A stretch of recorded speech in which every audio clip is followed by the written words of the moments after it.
said in the intro there that we're going to kick off talking about Raheem Sterling. Reports are breaking in the last couple of hours that Chelsea have made contact with Manchester City regarding the possible sale of their England forward. We were talking about this earlier on outside. You think it's a good move for him to get out of there? You know, fresh start, World Cup short term is coming up. You want to go into the World Cup really warm, games under your belt, and move on from there. I'm of the opposite mindset. I think that if I'm Sterling, I'm staying put. I think you've got more chance of winning trophies at Man City than you do at Chelsea. I think he'll get enough games to keep him happy. And I also think he's going to the World Cup, and I think he'll go into the World Cup with some kind of form anyway. And also, finally, last year of his contract, ride it out, go on a free next year, and you have your pick of clubs. He knows, you get a feeling as a player. The big games last season, he didn't start against Real Madrid in both semi-finals, didn't start in the massive league game, last Premier League game season against Aston Villa, come on a sub and made Gundogan's goal, made a difference. If Man City wanted to keep him and were desperate to keep him, as soon as Chelsea make contact and they ask about the availability, they quash that. Man City quash it. They go, no, he's not going anywhere. But because it seems like it's gone past that first stage, Raheem Sterling will be looking at that, and obviously his agents will be in the know because they'll be tapped up in inverted commas, see if he's happy to go, like he's the interest going. As soon as it goes past that stage, as a player, Raheem Sterling, you know that basically you're surplus to requirements because they would quash it straight away. Like, he's 27 now. He'll be 28 during the World Cup. I think his birthday's in December, which is at his peak.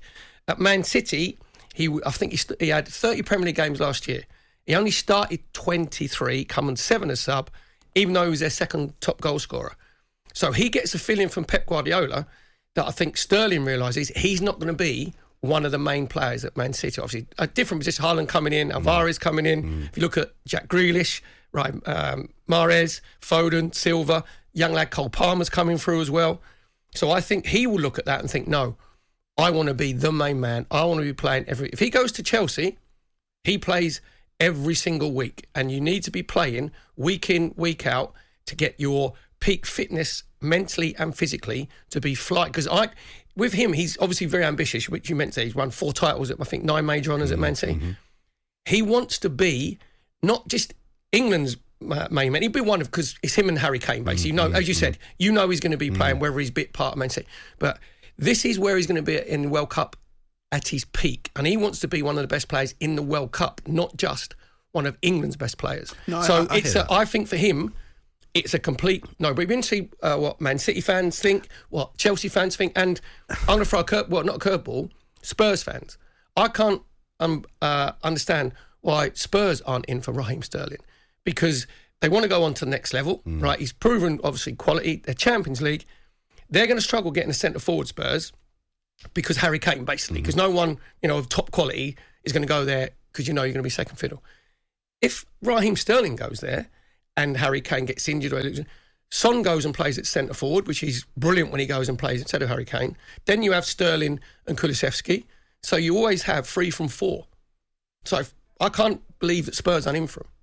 Well, I want to hear from Spurs, Chelsea, Man City, and any other fans as well. Give us a call, 03717 223344 on your views on Sterling. But just going back to your earlier point about the fact that you said as a player, you always get a sense that if you're in favour, if your manager's feeling you or not.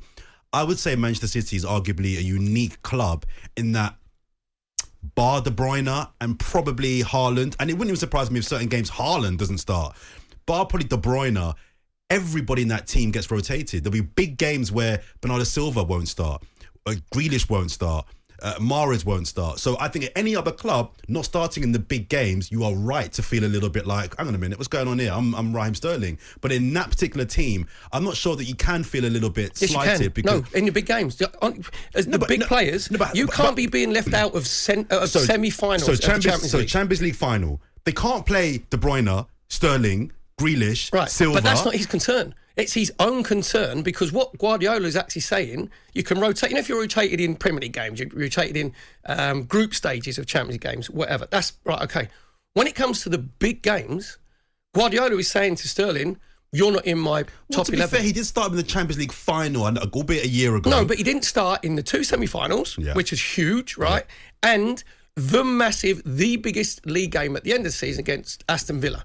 So not only did he not start in the two semi-finals, which Man City went out, he still didn't start in that, and he came on and proved the point at half-time because with Zinchenko and whatever, he helped change the game, right? Yeah. So as a player, you're looking at that going, no, and he's been through it once before where he was left out, probably, I think about 2.5, 3 seasons ago, and he worked his way back in and he proved that he could get himself back in the team.